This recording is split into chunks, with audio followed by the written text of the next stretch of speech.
Magandang umaga! Nandito ako sa Kalahi Resort sa Cavinti. Napakaganda. So dito, it's a full service kitchen. Siyempre, ito ba, isi-share ko sa inyo ito, nahuli namin to ni Ren. Diba? Ang gagawin ko ngayon ay kung ano lang ang nadala ko kasi ura-urada. Hindi naman ura-urada, nalagpasan ko yung Pagsanhan Market. So yung dala ko from Manila, yun na lang ang nilutuin ko. So itong aking fish na tilapia nahuli kanina, fresh na fresh, ipa-fry ko with butter and a little bit of oil.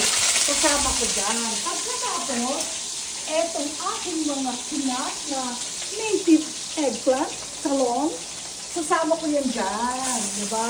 Kasi nagmamadali tayo, plus outing naman. Maganda naman ang pakay ni Ama Lily, amazing Ama. I-share ko rin kay Rem ang aking fried tilapia, sauteed with butter and oil, and I'm gonna use my Kikkoman oyster sauce. Diba? So while I'm doing that, dapat isasama ko na rin ang aking asparagus fresh. Dala ko ito pa from Manila. Kasi ang plano ko dito, asparagus con camaron and oyster sauce. Pero syempre, napaka-creative ko at napakagaling ng aking imagination pagdating sa food. I decided to use my asparagus tips and wala, nalagay ko dyan. Habang nalakasan kong konti yan para ma-fry. Diba? So yung aking tilapia na pina-fry, ayan o, see? Fried na siya. I'm gonna pump up the heat. Diba? Ito ay, yan. Alright. Napaka-raw ng video ni Ama. The amazing Ama. Kasi bago lang akong TikToker, so dapat kayo ay mag-subscribe. Diba? Meron din ako sa YouTube account. Dapat mag-share kayo at mag-click. Ito ang mga picnic food. Picnic food, galing ako sa late, share ko rin yan lahat sa iyo. Ang galing-galing ng director ko, ang aking assistant. May private assistant ako dito sa Kalahi. Si Ren. Boatman din ako, asawa ni Ren. At meron din akong guest. Ang aking love loops sa aking apat na love po. So, nag-make-trip kami mga babies and gentlemen. Diba? So, pinatry-try ko lang yung tilapia. Full ka lang dyan. Ox ba? Then, kwento mo nga sa akin. Sino ba nga kilalang artista na punta dito? Bali, ma'am, ang nakapunta na po dito is si Geoff Eigenman. Pero wala pa po ako nun, ma'am. Wow, sino ka? Geoff Eigenman, kapatid ni Andy. Yes, ma'am. Galing ha. So yan, napapry-fry na yung aking fish, yung tilapia, along with my eggplant. Ay, baka malansa, sabi nila hindi.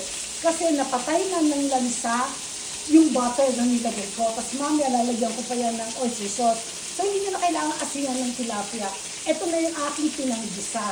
Butter and then, syempre, hindi dapat mawala ang ating sibuyas. Nakalimutan ko. Pwede din naman. Napaka-rusty ko itong mino ito. Pero napakasarap. Yan ako, si Grace. Sabi niya sa akin, mag-TikTok kami at siya naman ay nagkasakit sa tuhod, mga senior life, laging go, go, go, pero maya-maya, wait.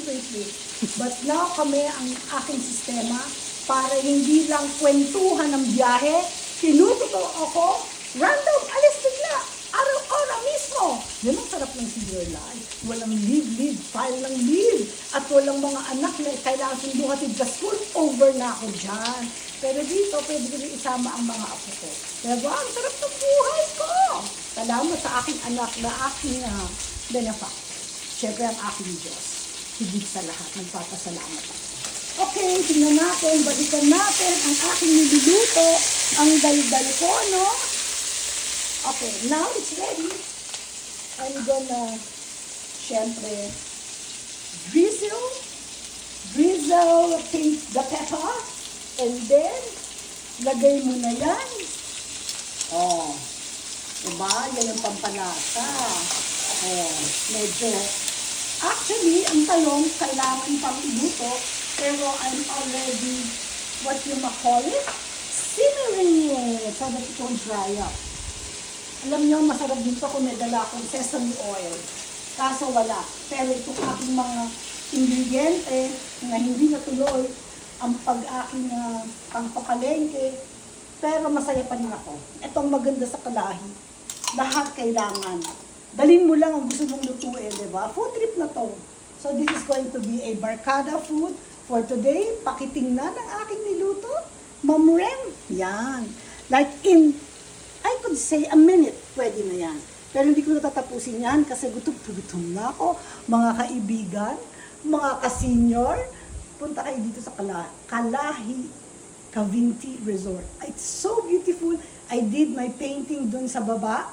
I did my watercolor, my sketching doon sa raft na they built. Ang ganda-ganda. It's so serene. I love it.